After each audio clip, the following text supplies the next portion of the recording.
पिछले दिनों group D के जो प्रश्न पत्र आ रहे हैं जस्ट उसमें जो है अनुपात और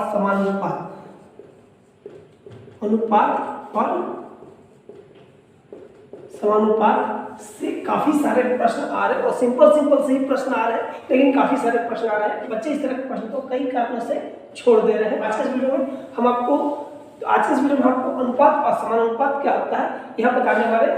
उस पर आधारित एक प्रश्न हम आपको यहाँ पर बताने वाले हैं। जस्ट ये जो प्रश्न आप देख रहे हैं, ये जितने भी प्रश्न आप देख रहे हैं, ये सभी प्रश्न इस बार के ग्रुप के प्रश्न पत्र पे आ चुके हैं। इन सभी प्रश्नों को आसानी से किस तरह से बना सकते हैं इसको हम आज के इस वीडियो में बताने वाले हैं। इन प्रश्नों के माध्यम से जो ग्रुप डी के प्रश्न पत्र पे आ चुके हैं, जो भी प्रश्न अनुपात और समानुपात से आएंगे, जस्ट इन्हीं प्रश्नों पे बेस्ड आएंगे। जस्ट आपको यहाँ पर 5 प्रश्न जो दिख रहे हैं सिंपली इसी प्रश्न पे बेस्ड होंगे और जस्ट इसी तरह का प्रश्न आपको आपके पेपर में देखने को मिलेगा। अब हम आ चुके अपने प्रश्न में, आप देख सकते हैं यहाँ पर हमारा प्रश्न है 9√3 और 4√3 का मध्य अनुपात। मैंने पहले भी आपको बताया था कि अधिकतर एग्जाम में जो प्रश्न आते हैं मध्य अनुपात और तृतीय अनुपात से ही आपको अधिकतर प्रश्न देखने को मिलेंगे। जैसा आप जानते हैं कि मध्य अनुपात का जो फॉर्मूला मैंने आपको अभी बताया था √A/B। जैसा देखते हैं ये हमारा क्या है 9√3 इंटू 4√3 के ऊपर अंडर रूट। अगर 9 का रूट क्या हो जाएगा हमारा 3 हो जाएगा और 4 का रूट क्या हो जाएगा 2 हो जाएगा और √3 जब हम मल्टीप्लाई करते हैं तो हमारा हो जाएगा 3।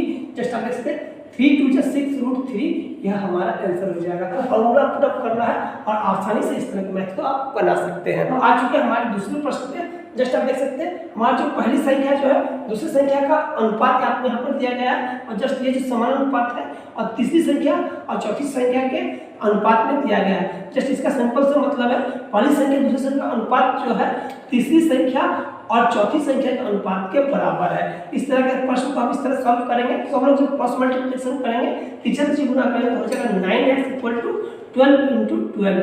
जस्ट हम x को इधर रख लेंगे 12 × 12/9। इसको हम डिवाइड करने वाले हैं 3 3 × 9 3 4 × 12 3 1 × 3 3 4 × 12 4 4 × 16 ये हमारा आंसर हो जाएगा। अगर आप इस तरह के मैथ को आप आसानी से इस तरीके से बना सकते हैं, सिंपली विथिन सेकंड आपका इस तरह के प्रश्न का आंसर आपको मिल जाएगा।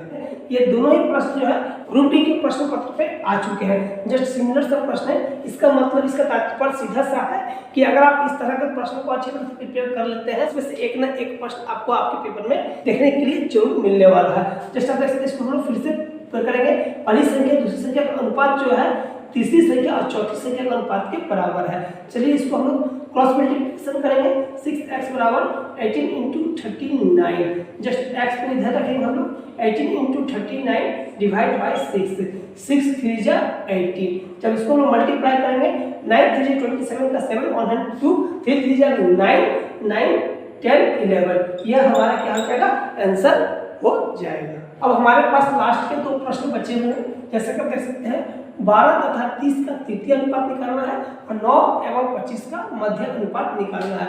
ये सिंपल सा प्रश्न है और मैंने आपको इसका फॉर्मूला पहले ही बता चुका हूँ और मैं आपको ये भी बता चुका हूँ कि तृतीय अनुपात और मध्य अनुपात के प्रश्न आपको अधिकतर देखने को मिलेंगे और जस्ट इसके पहले जो मैंने समानुपात का जो प्रश्न बताया था उस तरह के प्रश्न आपको देखने को मिलेगा।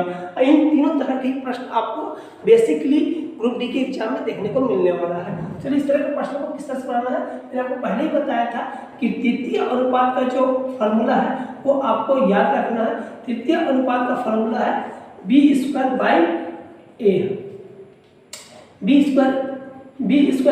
हमारा फॉर्मूला है। सिंपल से आपको इसमें बैठा देगा। a अगर 12 है ये हमारा a है, ये हमारा b है, तो 30 × 30/12।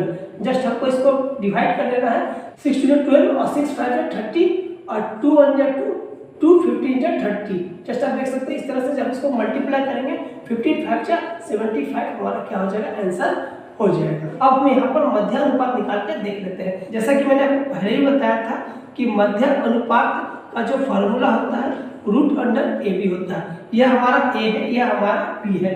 जिसको देखते हैं 9 × 25। जैसा देखते हैं 9 का वर्गमूल जो होता है 3 होता है और 25 का वर्गमूल 5 होता है। 5 3 15 हमारा आंसर हो जाएगा।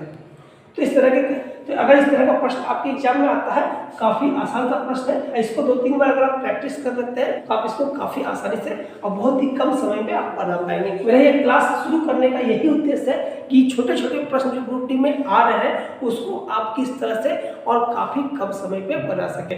जो कि बड़े बड़े प्रश्न उसमें काफी आपको सोचना पड़ता है, काफी आपको टाइम लगता है, जिसके कारण आप उस तरह के प्रश्न को काफी इग्नोर कर देते हैं। तो चलिए आप बड़े प्रश्न को इग्नोर कर देते हैं, लेकिन छोटे प्रश्नों को तो इग्नोर ना करें।